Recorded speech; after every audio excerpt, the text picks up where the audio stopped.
Hello guys, today we prepare a poached egg. I hope that the pronunciation is correct. Naturally we cannot eat the poached egg without nothing, so I have already toasted slices of bread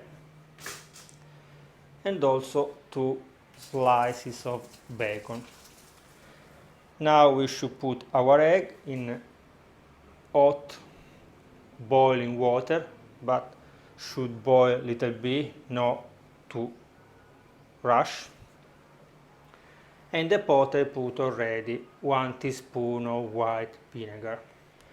Now we stir a little bit of water, because the water should move in this way, and after we put the eggs inside.